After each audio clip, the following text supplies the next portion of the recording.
बिस्मिल्लाहिर्रहमानिर्रहीम। अस्सलाम वालेकुम प्यारे दोस्तों।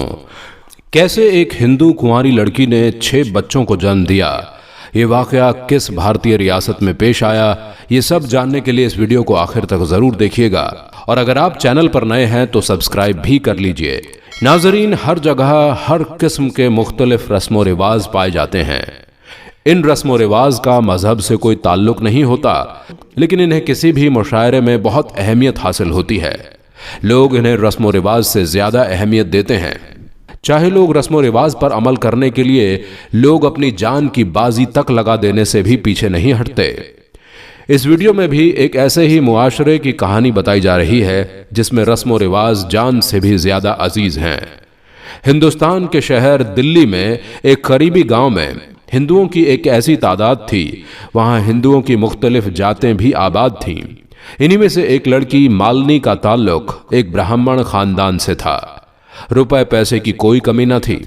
3 भाइयों की इकलौती बहन और बेहद लाडली थी। मालिनी को अल्लाह ताला ने खूबसूरत शक्ल सूरत से नवाजा था। इसके वालिदैन स्कूल की तालीम आगे पढ़ने के खिलाफ थे, मगर मालिनी जिद करके कॉलेज में भी दाखिला लेने में कामयाब हो गई। वो अपने गांव से अपनी गाड़ी में कॉलेज जाती थी। मालिनी के मोहल्ले का एक खूबसूरत नौजवान भी इस कॉलेज में पढ़ता था। मालिनी उससे बहुत मोहब्बत करती थी और वो इस नौजवान को अपना हमसफर बनाना चाहती थी। वो नहीं जानती थी कि वो नौजवान कौन है, सिर्फ ये जानती थी कि वो उनके मोहल्ले का रहने वाला है। अपनी शर्म हया की वजह से वो इस नौजवान, जिसका नाम बाली था, इससे ज्यादा मुखातिब नहीं थी। बहुत जल्द ही बाली को इस बात का एहसास हो गया कि मालिनी उसे पसंद करती है। वक्त के साथ साथ मालिनी की मोहब्बत में इजाफा होता रहा। एक दिन बाली ने मौका पाते ही इजहार मोहब्बत कर दिया।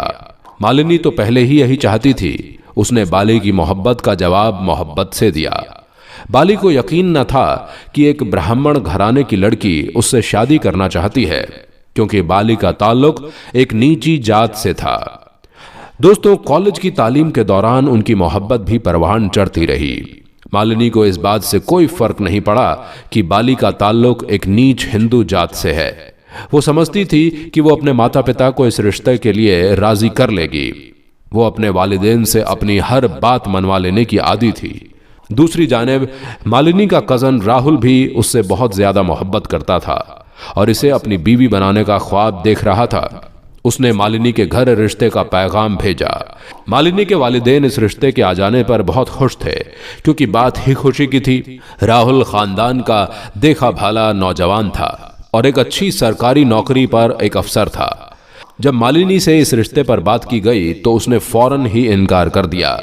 इसका इनकार सुनकर सब हैरान थे, लेकिन उसने पढ़ाई का बहाना करके सबको मुत्तमाइन कर दिया। राहुल को इस बात पर यकीन न आ रहा था कि मालिनी ने उसके रिश्ते के लिए इनकार कर दिया है। वो इससे बहुत मोहब्बत करता था, इसलिए उसके इनकार पर उसे गुस्सा आ गया। उसने खुद ही मालिनी से बात करने का फैसला कर लिया। एक दिन वो कॉलेज में गया। वो मालिनी से मिलना चाहता था, लेकिन जो मंजर उसने देखा उसने राहुल को आग बबूला कर दिया। उसने मालिनी को बाली के साथ कैंटीन में बैठकर खाना खाते हुए देखा। वो सोच भी नहीं सकता था कि वो जिस लड़की से मोहब्बत करता था वो किसी और को चाहती है। राहुल ने उनकी खुफिया निगरानी चालू कर दी। बाली और मालिनी एक दूसरे की मोहब्बत में डूबे हुए थे। बाली एक नीची जात हिंदू था। राहुल ये कैसे गवारा कर सकता था कि उसके खानदान की लड़की किसी नीच खानदान में ब्याह कर चली जाए।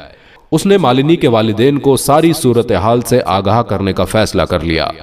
एक दिन वो मालिनी की गैर मौजूदगी में उसके घर गया और उसके माँ बाप को सब कुछ साफ साफ बता दिया। ये सुनने के बाद मालिनी के वालिदैन बहुत गुस्से में आए। उन्हें अपनी बेटी से ऐसी गलती की उम्मीद हरगिज न थी। वो सोच भी नहीं सकते थे कि उनकी बेटी किसी नीच जात हिंदू से मोहब्बत कर सकती है। दोस्तों, मालिनी कॉलेज से वापस आई तो उसके माता पिता बहुत गुस्से में थे। उनके पूछने पर मालिनी ने उन्हें सब कुछ सच सच बता दिया। वो माँ बाप के सख्त गुस्से पर हैरान हो रही थी। वो इसे बुरा भला कह रहे थे।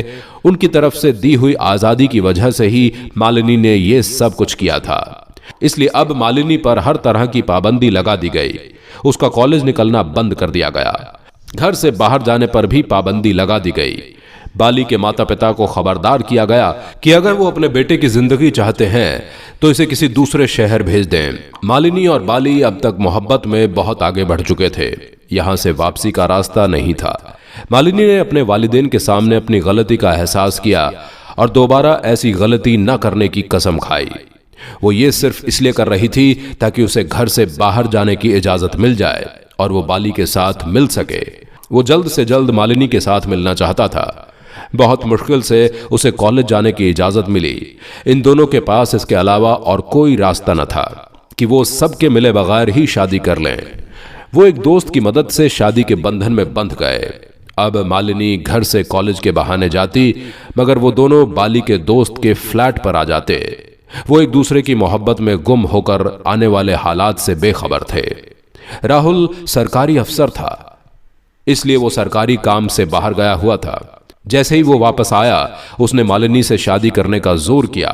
उसे पता चल चुका था कि मालिनी और बाली अभी भी एक दूसरे से मिलते जुलते हैं। उसने एक झूठे केस में बाली को जेल में डलवा दिया। ये जुदाई बर्दाश्त कर पाना मालिनी के लिए बहुत मुश्किल था। एक दिन मालिनी अपने वालिदैन समेत मंदिर में पूजा करने गई, लेकिन अचानक वहां मालिनी की तबीयत खराब हो गई और वो गिर पड़ी। सब उसे संभालने की कोशिश कर रहे थे, लेकिन उसकी तकलीफ बढ़ती ही जा रही थी। अचानक ही कुछ ऐसा हुआ कि जिसके बारे में किसी ने कभी सोचा भी न था। नाजरीन, मालिनी की हालत बहुत खराब हो रही थी। सबसे ज्यादा हैरान गुन बात यह थी कि जिस लड़की को कुंवारा समझा जाता था, उसने एक बच्चे को नहीं बल्कि 6 बच्चों को जन्म दिया। सब लोग हक्के बक्के रह गए और तरह तरह की बातें करने लगे। मगर सवाल यह था कि ऊंची जात के ब्राह्मण कितने बच्चों का गला घोटकर मार सकते थे। यह मौजूदा इसलिए हुआ था कि मंदिर में बहुत से लोग थे। इस तरह इन बेगुनाह बच्चों को मारना आसान नहीं था। मालिनी के वालिदैन इसे वहीं छोड़कर चले आए थे, मगर कुछ नेक दिल लोगों ने इसे अस्पताल पहुंचाया और बाली को खबर दी। मालिनी ने हमल के दौरान अच्छी खुराक न ली थी, न ही कोई दवा खाई थी, जिसकी वजह से बच्चे बहुत कमजोर थे और वो खुद भी बहुत ही बुरी हालत में थी। चंद दिन अस्पताल में रहने के बाद मालिनी की मौत हो गई। उसके 3 बच्चे भी दुनिया से चल बसे। घिनौने और झूठे रस्म रिवाज ने उसकी जान ले ली थी। उसके वालिदैन उसकी आखिरी रस्म में भी शामिल न हुए। इसकी आखिरी रस्म भी नीच जात के हिंदुओं ने की। नाजरीन, उम्मीद है कि इस वाक़े से आपको ज़रूर कुछ सीख मिली होगी। प्यारे दोस्तों, आज की इस वीडियो में इतना ही। खुदा हाफिज।